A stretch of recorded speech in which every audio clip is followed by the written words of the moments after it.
यह कहानी उस समय की है जब एक हरे भरे जंगल में किसी शांत कोने से एक चिड़िया बसी हुई थी जिसका नाम सोना था। वह अपने 3 प्यारे छोटे छोटे बच्चों के साथ वहां रहती थी। उसके सुंदर और आरामदायक घर एक लंबे बरगद के पेड़ की शाखाओं में छिपा हुआ था। वह एक साहसी और संप्रति माँ थी। सोना रोज अपने बच्चों को जीवन जीने का पाठ पढ़ाती, उन्हें कैसे उड़ना है, खाने की तलाश कैसे करनी है, मुसीबत में समय अपनी रक्षा कैसे करनी है। इस तरह ये सब बातें रोज सोना अपने बच्चों को सिखाती। सोना रोज सोते समय उन्हें मीठा और सुरीला गीत गाकर सुनाती थी।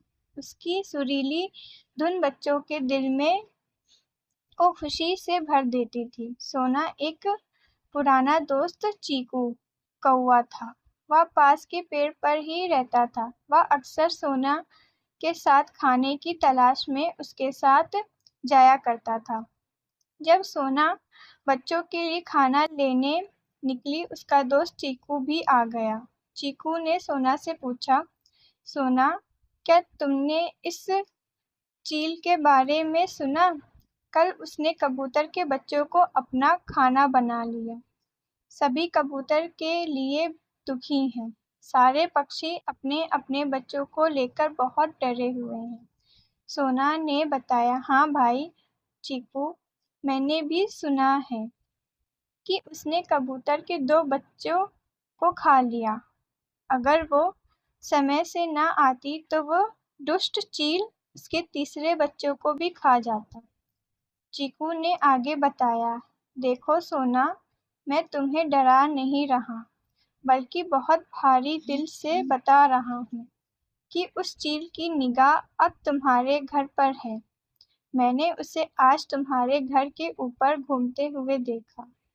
तुम्हें अब सावधानी से रहना होगा।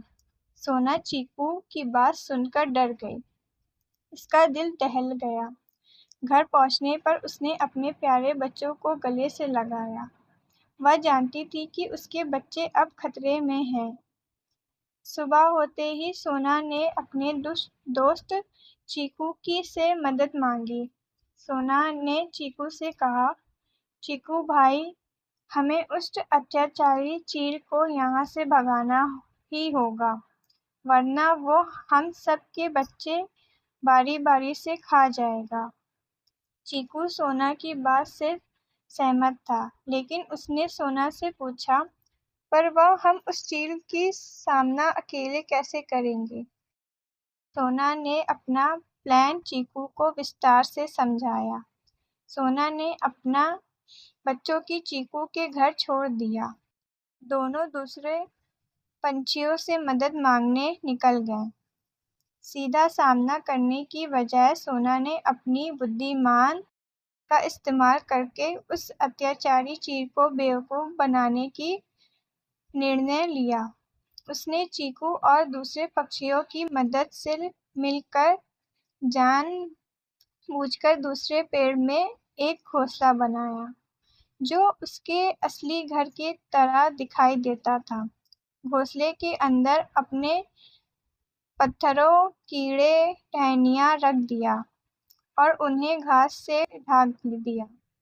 उसने घोंसले की बनावट इस प्रकार की मानो उसमें स्वयं उसके बच्चे बैठे हों। सोना जानती थी कि चील की तेज आंखें इस घोंसले को देखेगी। सभी पक्षी छुप गए। जब सूरज धीरे धीरे ढलने लगा, चील सोने के घर के ऊपर चक्कर काटने लगा। बच्चों को अकेला समझकर वह सोना के घर पर उतर गया। जैसे ही उसने हमला कर उसकी चोंच पत्थर से टकरा गई, उसने देखा सिवाय पत्थर, कीड़े और घास के उसमें कुछ नहीं है। धोखा खाकर वह जोर से चिल्लाया। उधर सारे पक्षी तेजी से आए और चील पर हमला बोल दिया। सबने अपनी चोंच मार मारकर चील को घायल कर दिया और दूर भगा दिया। इस तरह सोना की चालाक योजना काम कर गई। सब खुशी से चहकने और गीत गाने लगे। सभी ने सोना से पूछा, सोना, तुम्हारे अंदर इतना साहस कैसे आया? तुमने अपने बच्चों के साथ साथ सबकी जान बचाई। सोना ने, मुझे पता था कि बुद्धिमान, तेज सोच और सबके साथ से बड़ी मुसीबत से निपट जा सकता है। बस इसी सोच से आज हम सब ने मिलकर एक बड़ी मुसीबत का सामना किया और हम जीत भी गए। इस तरह ये सबके लिए एक यादगार घटना बनकर रह गई। सभी पक्षी अपने बच्चों को कहानी के रूप में इस सच्ची घटना को सुनाते ताकि वे भी अपने बच्चों को निडर और साहसी बना सकें।